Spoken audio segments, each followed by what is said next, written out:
Everyone, હું HK Barad cooking ચેનલમાંથી બોલું છું. આજની મારી રેસીપી છે ઉનાળામાં શરીરને ઠંડક આપે તેવા લાડુ.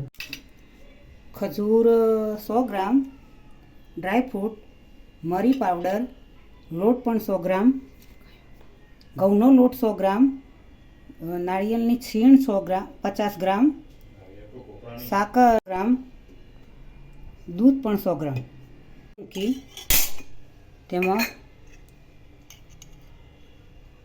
પહેલાં મખાના શેકી દઈશું.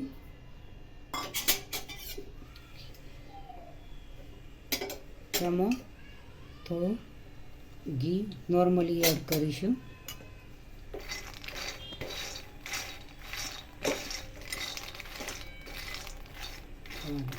તે પણ શેકાઈ જાય તો સાથે સાથે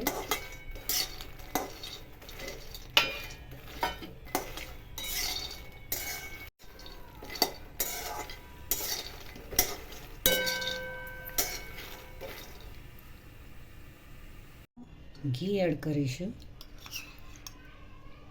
ઘઉંનો લોટ શેકવા માટે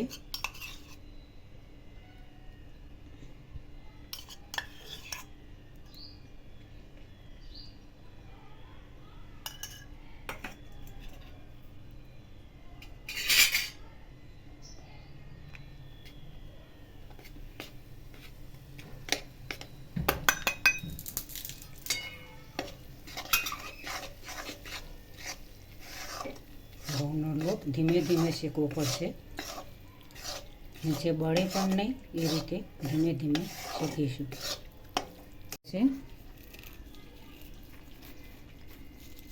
આ રીતે ભગાઈ જવા જોઈએ એ રીતે શેકવા જોઈએ. હવે તેને ક્રશ કરી દઈશું.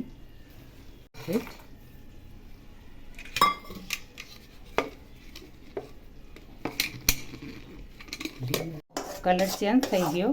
તેમાં થોડું દૂધ એડ કરીશું 100 ગ્રામ.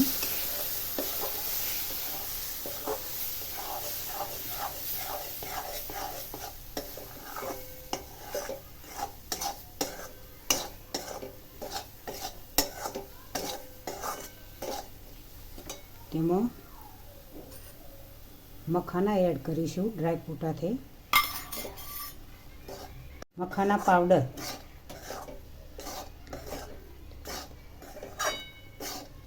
છીણ એડ કરીશું.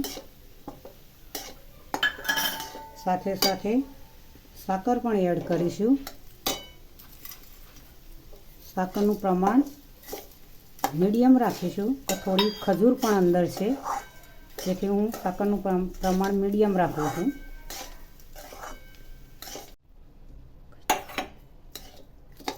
ખજૂર ખાવામાં ટેસ્ટી અને મીઠું હોય છે. તેનો લાડુનો સ્વાદ અલગ જ આવે. તેમાં કાળા મરીનો પાવડર એડ કરીશું. ઇલાયચી એડ કરીશું. હવે મિક્સ કરી દઈશું.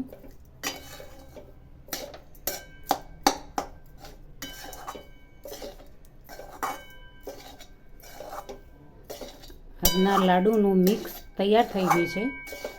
હવે નીચે ઉતારી થોડું ઠંડુ થવા દઈશું, પછી લાડુ તૈયાર કરીશું. મિત્રો, આ રીતે લાડુ તૈયાર કરવાના છે. મખાના શરીર માટે ખૂબ જ ઉપયોગી છે, ખૂબ જ જરૂરી છે. વજન ઘટાડવા માટે મખાનાનો ઉપયોગ થાય છે.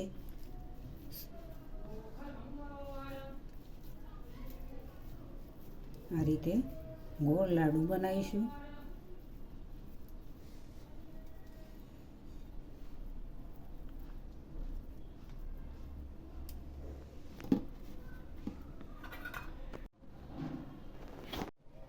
જુઓ મિત્રો, આજના લોહીનો સુધારા માટે છે. થાક જેને લાગતો હોય, ગરમી ખૂબ લાગતી હોય, એના માટે પણ જરૂરી છે.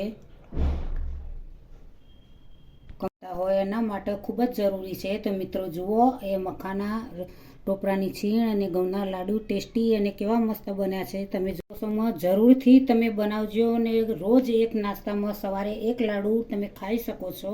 ગરમી માટે ખૂબ જ જરૂરી છે. ઠંડક આપે તેવા મીઠાશ ભર્યા લાડુ, તમારા મોઢાને મીઠાશ લાવી શકે તેવા લાડુ બન્યા છે.